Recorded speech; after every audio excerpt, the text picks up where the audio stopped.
오늘 하나님의 말씀은 신약성경 요한복음 21장 1절로 17절까지 말씀입니다.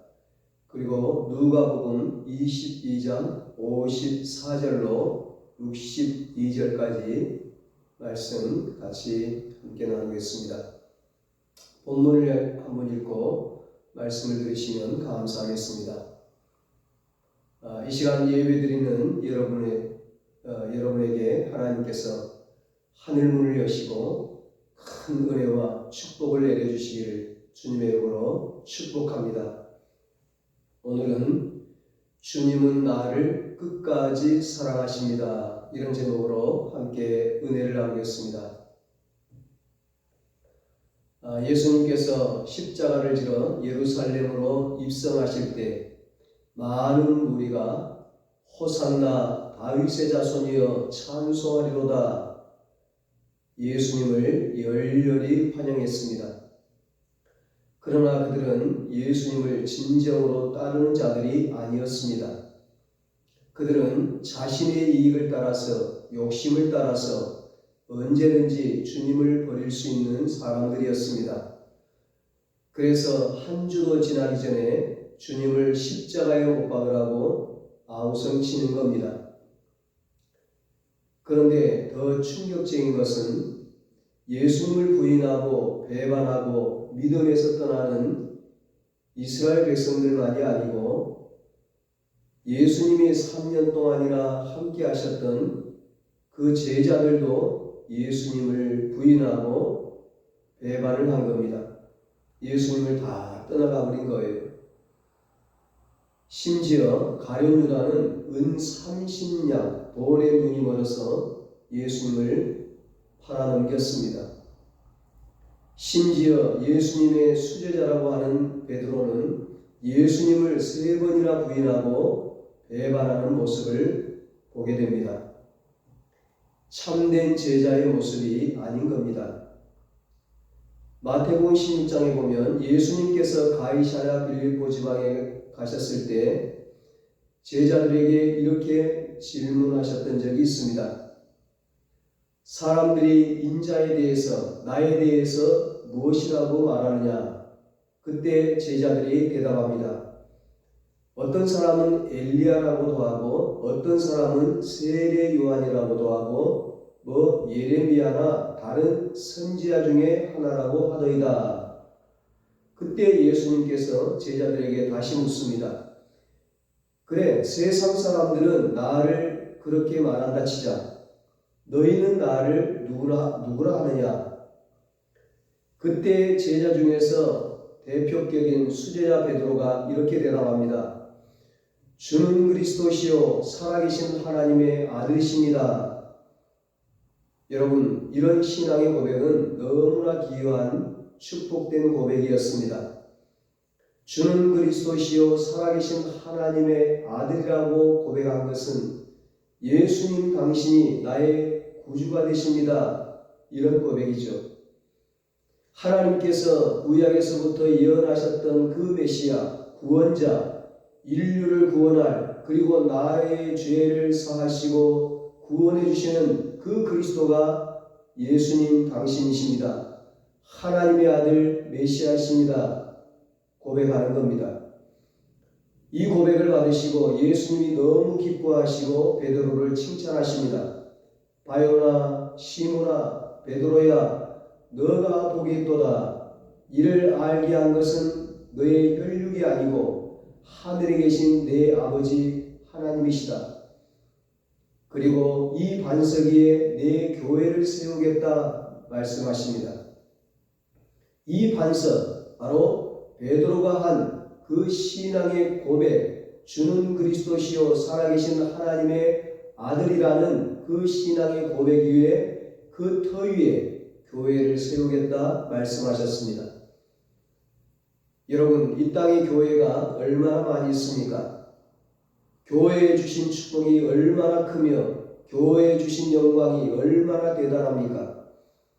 그런데 그 교회가 어느 터 위에 있습니까? 예수 그리스도 터 위에 주님을 향한 바른 신앙의 고백의 터 위에 세워져 있는데 그 신앙의 고백을 베드로가 했던 것입니다. 자, 그렇게 주님을 향한 바른 신앙의 고백을 하고 주님을 믿고 따른다고 하는 제자 중에 제자였던 수제자였던 이 베드로가 예수님을 3번이나 부인합니다. 마태복음과 마가복음에 보면 맹세하고 저주까지 하면서 예수님을 부인합니다. 맹세코 예수님을 모른다는 거예요. 이것은 우리에게 엄청난 도전과 충격을 주는 겁니다. 여러분, 베드로가 왜 이럴까요? 여러분, 베드로의 신앙은 바른 신앙처럼 보였지만 사실 베드로의 신앙은 육적인 신앙이었습니다. 주님을 믿고 따르기에는 능력이 준비되지 않은 연약한 신앙이었습니다. 아마 예수님을 부인하지 않기에는 두려움이 컸던 것 같습니다.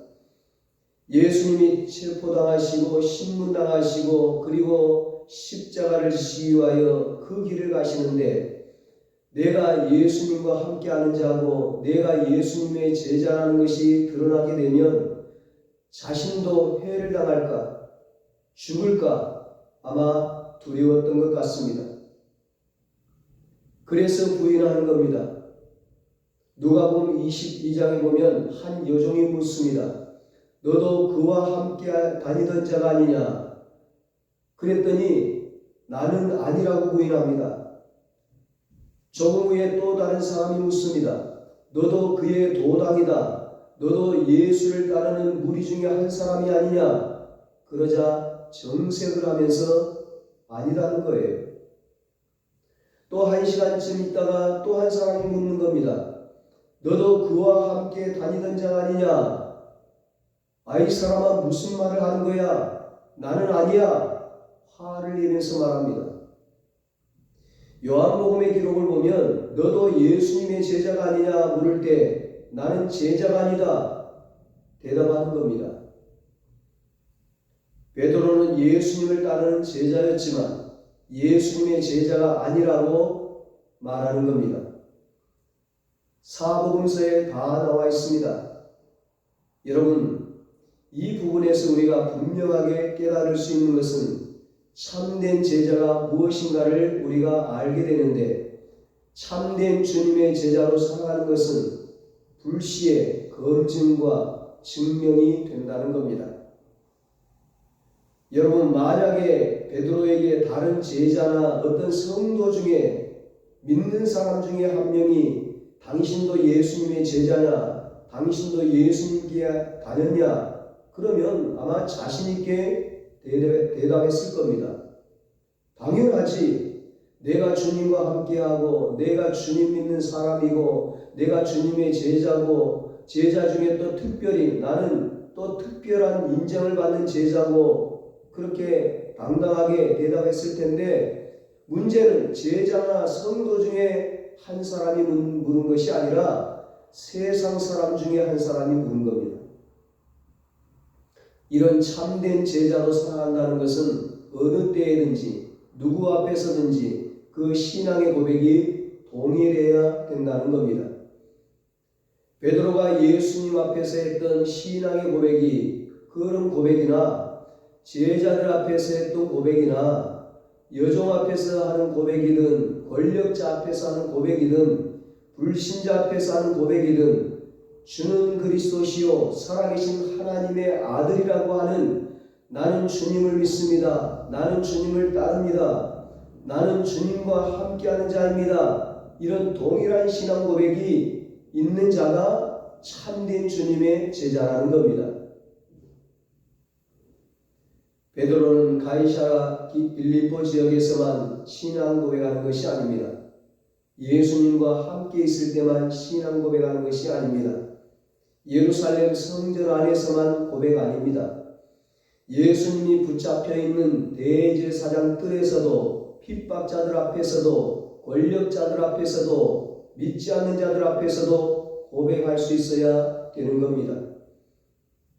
여러분, 나는 예수님의 제자로 살아가고 성도로 그리스도인으로 우리가 살아가고 있는데 이렇게 주일에 하나님을 예배하면서 말씀을 듣고 기도하고 찬양하는데 주님을 향한 나의 신앙의 고백이, 이 주일의 신앙 고백이 나의 교회 안에서의 그 신앙의 고백, 성도님들과 교제하고 나누고 기도하고 그런 고백만이 아니고 나의 가정에서도 직장 안에서도 학교 안에서도 세상의 어느 곳에 있든지 주님을 향한 나의 신앙 고백은 동일해야 한다는 겁니다.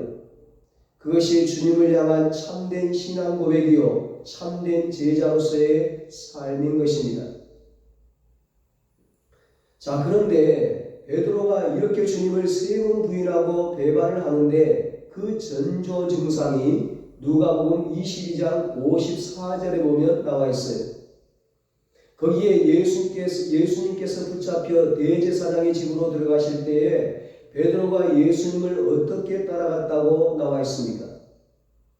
베드로가 멀찍이 따라가니라, 예수님을 멀찍이 따라갔다는 겁니다. 예수님은 멀찍이 따라가야 하는 대상이 아닙니다. 그런데 베드로가 예수님과 거리를 두었다는 겁니다. 가까이 따라가기에는 너무 부담스러운 주님인 겁니다. 왜냐하면 예수님이 고초당하시고 지금 어려움 당하시는데 같이 있다가는 자기도 힘들어질 것 같은 겁니다. 그러니까 거리를 두는 겁니다. 그런데 그렇다고 멀리 도망치지도 않습니다. 왜냐하면 내가 예수님과 보낸 세월이 얼마인데, 내 신앙의 연륜이 얼마인데, 내가 예수님께 고백했던 그 고백이 어딘데 양심의 가책이 있어서 멀리 도망치지도 못합니다. 베드로는 예수님께 이미 고백한 바가 있습니다. 마태복음 26장 33절에 보면 다른 사람이 다 예수를 부인할지라도 나는 예수님을 부인하지 않겠습니다. 다른 사람이 다 예수님을 버릴지라도 나는 주님을 따르겠습니다. 주님을 위해서 목숨을 버리겠나이다 고백했던 베드로였습니다. 그런 고백을 하고 예수님과 함께 지내고 예수님의 제자였던 베드로가 멀리 도망치지도 못하고 그리고 가까이 예수님 따라가거나 함께하지도 못하고 멀찍이 따라가고 있는 겁니다. 베드로가 생각할 때 예수님과 적당한 거리를 유지하면서 따라가고 있는 겁니다. 여러분 기억하셔야 합니다. 내가 생각하고 있는 예수님과의 적당한 거리가 사실은 위험한 거리입니다. 그 적당한 거리는 언제든지 주님을 부인하고 배반하고 떠날 수 있는 거리가 되는 겁니다. 많은 분들이 적당하게 거리를 두면서 신앙생활하려고 합니다. 여러분, 그러나 우리 주님과의 거리를 두어서는 안 됩니다. 주님과의 거리를 두면 가까이 있을 때 들을 수 있는 주님의 세미한 음성이 절대 들리지가 않습니다. 그리고 주님의 그 사랑과 그 능력을 체험할 수가 없습니다. 내가 생각할 때는 적당한 거리인데 굉장히 위험한 거리예요. 많은 분들이 신앙생활하면서 신앙이 깊이 들어가는 것에 대해서는 부담을 느끼시는 분들이 있습니다. 교회에 와서 예배를 드리고 헌신할 때 누군가가 안 알아주면 한편으로는 서운합니다. 내가 예배 드렸는데 헌신했는데 내가 헌신하고 열심히 신앙생활한 것도 몰라주나 서운한데 또 너무 알아봐주면 그것도 부담스러워요. 우리는 다 주님의 은혜를 사모한다고 생각하지만 우리의 마음을 이렇게 들여다보면 은혜 많이 받는 것을 두려워하시는 분들이 있어요. 은혜를 많이 받으면 바꿔야 될 것 많고 내려놓아야 할 것도 많고 헌신해야 될 것도 많고 부담되는 게 많은 겁니다. 내가 교회 안에서는 신앙생활하지만 너무 은혜 받아가지고 세상에 나가서도 내가 교인이고 그리스도인이라고 드러내면 힘들어지니까 그렇게 은혜 받기를 주저하시는 분들이 있습니다. 여러분, 그런데 기억하셔야 합니다. 멀찍이 신앙은 결론이 통곡입니다. 베드로가 통곡했듯이 후회와 슬픔만 남습니다. 자, 그렇다면 오늘 본문, 오늘 말씀을 마무리하면서 어떻게 우리가 후회 없이 통곡하지 않고 신앙생활할 수 있을까? 인생을 살아갈 수 있을까?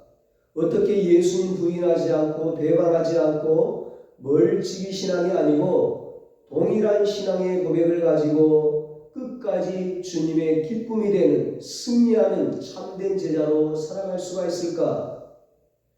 여러분, 그 비결은 바로 이것입니다. 내가 먼저 연약하다는 사실을 인정해야 합니다. 나는 약합니다. 나는 부족합니다. 나는 언제든지 주님 부인하고 배반하고 멀어질 수밖에 없는 보잘것없는 인생입니다. 그런데 나의 연약함만 인정하고 끝나면 안 됩니다. 나는 원래 그런 사람이니까, 나는 원래 이렇게 시험 드는 사람이야, 나는 원래 형편없는 사람이야, 그렇게 그냥 제자리 걸음에 뒷걸음치거나 이런 것이 아니고 나의 연약함을 인정한다면 나의 연약함을 인정함과 동시에 나의 인생의 강함이 되시는 주님을 붙잡아야 합니다. 나의 연약함을 인정하고 내 삶의 능력이 되시는 그 주님의 사랑과 주님의 은혜를 붙잡아야 합니다. 여러분, 누가복음 22장 62절에 보면 베드로는 3번 주님을 부인하고 나서 다울음 소리를 듣고 밖에 나가서 심히 통곡했다고 합니다. 여러분, 왜 다울음 소리를 듣고 통곡을 합니까? 여러분, 닭이 새벽에 우는 것은 자연스러운 겁니다. 당연한 얘기, 자연스러운 얘기가 왜 성경에 중요하게 기록되어 있습니까? 그 이유는 닭울음 소리가 중요한 게 아니라 예수님께서 전에 하셨던 말씀 때문에 그렇습니다. 베드로가 주님을 위해서 목숨을 버리겠다고 호언장담했을 때 예수님께서 말씀하십니다. 너가 나를 위해서 목숨을 버리겠느냐? 닭 울기 전에 너가 나를 3번 부인하리라. 예수님은 베드로의 그 신념과 삶의 능력이 없는 것을 보셨습니다. 그리고 베드로가 예수님을 부인할 수밖에 없는 그 길을 가는 것을 미리 아신 거예요. 예수님께서 말씀하신 겁니다. 다 울기 전에 너가 나를 3번 부인하리라. 그런데 베드로가 진짜 3번 부인했습니다. 다구름 소리가 들렸습니다. 다구름 소리는 그냥 다구름 소리가 아니라 베드로에게 있어서는 예수님의 음성이었습니다. 예수님의 말씀이 생각이 나서 밖에 나가서 통곡하며 운 겁니다.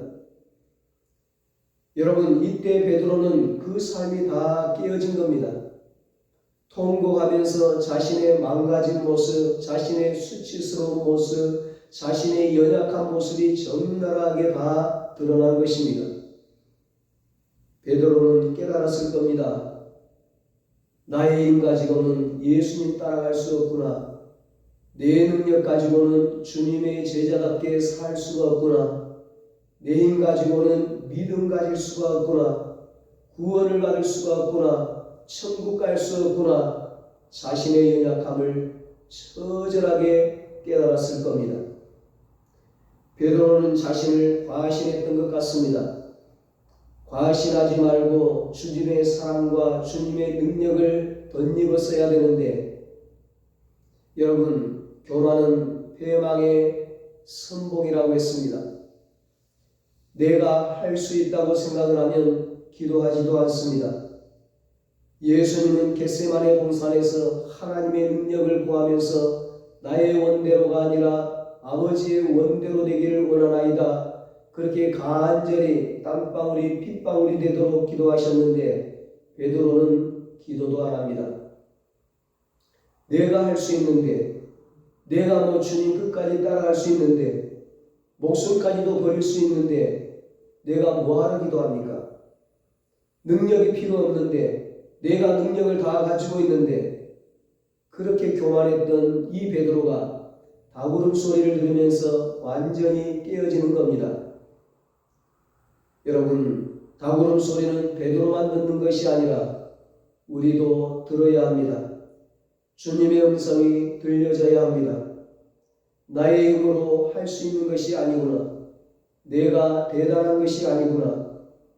나는 연약하고 부족하고 나는 함량 미달이지만 그럼에도 불구하고 나를 사랑해 주시는 주의 사랑과 그럼에도 불구하고 기회를 주시고 일으켜 주시고 능력을 주시는 그 주님의 은혜 가운데 내가 살아가고 있구나. 이걸 깨달아야 되는 겁니다.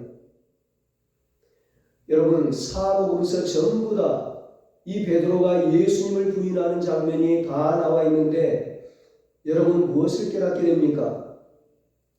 베드로 자체가 위대해서 쓰임받았던 게 아닙니다. 베드로 자체가 훌륭해서 하나님께서 쓰셨던 것이 아닙니다. 베드로는 형편없는 연약한 인생이지만 위대하신 주님께서 베드로를 사랑하시고 베드로에게 하나님께서 능력을 주셨기 때문에 위대하신 하나님의 사람으로 쓰임받았다는 것입니다. 우리는 다 부족합니다. 우리는 다 넘어질 수 있습니다. 우리는 연약합니다. 그러나 그때 주님을 의지하고 주님을 바라보고 주님의 능력을 구할 때 우리에게 힘을 주시고 다시 일으켜 주시고 승리하게 하여 주시는 줄로 믿습니다. 베드로가 예수님을 3번 부인했을 때 성경에 보면 누가복음 22장 61절에 주님께서 돌이켜 베드로를 보셨다고 합니다. 채찍 맞으시며 온몸에 피투성인 채로 몸도 가눌 수 없고 고개조차 들 수 없는 그 상황에서 자신을 부인하고 있는 베드로를 보신 거예요. 베드로가 예수님을 3번 부인한 이후에 예수님과 베드로가 눈이 마주쳤던 것 같습니다. 3번이나 예수님을 부인했던 베드로를 바라보시는 예수님의 눈빛이 어떠셨을 것 같습니까? 야, 너는 정말 못 말린다. 내가 이렇게 미리 얘기했는데도 정신을 못 차리고 참 한심하다. 너도 한심하고 너를 뽑은 나도 한심하고 너는 정말 소망이 없다. 너는 끝이다. 그렇게 정말 분노의 눈빛, 미움의 눈빛, 그런 눈빛으로 바라보셨겠습니까? 전혀 아닙니다. 이후에 보여지는 예수님의 모습을 보면 우리는 분명하게 알 수 있습니다. 3번이나 부인했던 베드로를 바라보시는 주님의 눈빛은 절대적인 사랑의 눈으로, 절대적인 긍휼의 눈으로, 자비의 눈으로 바라보시는 겁니다. 베드로의 영혼을 그럼에도 불구하고 끝까지 사랑하시는 겁니다. 너는 그래도 보배롭고 그래도 내가 너를 사랑하고 그래서 나를 부인하고 있는 너를 위해서 이 십자가를 향해서 가는 것이고, 여러분 베드로만이 아닙니다. 우리 다 허물 많고 우리 다 부족하고 아무것도 아닙니다. 연약하지만 그러나 나를 위하여 주님은 사랑하시기 때문에 십자가를 지신 것입니다. 예수님께서 십자가에서 죽으시고 부활하신 다음에요, 본문에 보면 고향 디베랴의 바닷가로 가서 고기 잡고 있는 베드로를 찾아오셨습니다. 베드로에게 물으십니다. 요한의 아들 시몬아, 내가 나를 사랑하느냐? 예수님은 변함없이 베드로를 사랑하고 계셨고 베드로가 그 사랑을 주님께 또 드리기를 원하셨습니다. 그래서 사랑하느냐고 물으신 겁니다. 우리를 향한 주님의 사랑은 변함없습니다. 우리를 향한 주님의 사랑은 신실합니다. 내가 연약하더라도, 내가 부족하더라도 그럼에도 불구하고 우리 주님은 사랑으로 품어주시는 것입니다. 베드로는 이 주님의 눈빛을 기억했을 것입니다. 자신이 3번이나 부인하고 주님 배반했을 때 나를 쳐다보시는 그 주님의 눈빛, 그 사랑의 눈빛을 느꼈을 겁니다. 그 사랑의 눈빛이 베드로를 일으킨 겁니다. 만약에 그 눈빛이 다른 눈빛이었다고 한다면 베드로는 아마 영영 떠나버렸을지 모릅니다. 가룟 유다와 같이 자살했을지도 모릅니다. 그러나 베드로를 일으켜 세우신 것은 주님이었습니다. 주님의 사랑이었습니다. 주님께서 사랑으로 품어주시고 용기를 주시고 세워주신 것입니다. 여러분, 베드로는 그때부터 달라졌습니다. 베드로는 주님의 사랑과 주님의 능력을 구하기 시작했습니다. 내가 얼마나 연약한 존재인지를 철저하게 깨닫고 내가 얼마나 죄인된 존재인지를 철저하게 깨닫고 이제는 주님의 사랑 붙잡고 주님의 능력 붙잡고 살아가기 시작합니다. 부활하신 주님을 만난 이후에 베드로는 기도하기 시작합니다. 사도행전 2장에 보면 120명의 제자들과 같이 성령의 능력을 구하면서 기도합니다. 사도행전 3장에 보면 제9시 기도 시간, 오늘 시간으로 보면 오후 3시에 기도하러 성전에 올라가다가 안전병기를 일으킵니다. 사도행전 10장에 보면 제6시 기도 시간, 정오 시간에 기도 시간에 맞춰서 다락에 올라가서 기도합니다. 베드로는 이전까지 기도한 적이 없습니다. 자신의 힘만 믿고 과신하면서 살았습니다. 그러나 자신의 연약함이 드러나고 주님의 사랑을 경험하는 그 순간부터 주님의 능력을 의지하면서 살아가는 겁니다. 주님의 능력을 의지하니까 베드로 자신이 할 수 없는 일들을 하나님께서 역사하시기 시작했습니다.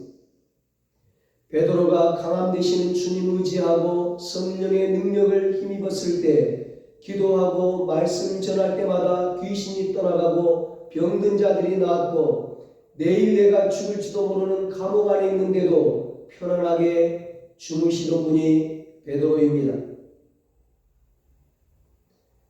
내일 일이 어떻게 될지 모르지만 내 생명의 주관자 되시는 하나님을 향한 이 소망과 믿음이 있으니까 평안이 임하고 천국의 소망을 가지고 이 머리로 아는 신앙이 아니라 삶이 체험한 이 주님의 사랑과 그 능력을 경험한 능력 있는 제자로서 살아가게 된 것입니다. 여러분, 우리 모두는 다 연약하고 우리는 다 부족하지만 그럼에도 불구하고 주님께서 여러분을 사랑하시고 여러분에게 능력을 부어주십니다. 나의 힘으로 살지 말고 주님 앞에 엎드리고 주의 사랑을 구하고 주의 성령의 능력을 덧입어서 능력 있는 제자로서 주의 영광을 위하여 복음을 위하여 승리하며 살아가는 우리 모두가 될 수 있기를 주님의 이름으로 축원합니다. 기도하겠습니다. 하나님 아버지, 우리를 사랑하시되 끝까지 사랑하여 주시니 감사합니다. 우리는 연약합니다. 부족합니다. 하나님 우리에게 은혜를 베풀어 주시옵소서. 주님을 멀찍이 하는 신앙이 아니라 주님을 가까이 하는 신앙이 되게 하여 주시옵소서. 주님을 의지하는 신앙이 되게 하여 주시옵소서.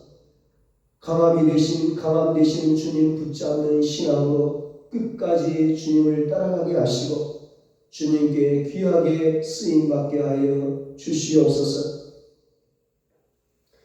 이제는 우리 주 예수 그리스도의 무한하신 은혜와 하나님 아버지의 사랑하심과 성령님의 이루하시고 교통하심이 주님의 능력을 의지하여 주님께 귀하게 쓰임받기로 다짐하는 사랑하는 모든 성도들과 저들의 가정과 자녀들과 사업과 직장 위에 이제로부터 영원토록 함께 있을지어다. 아멘.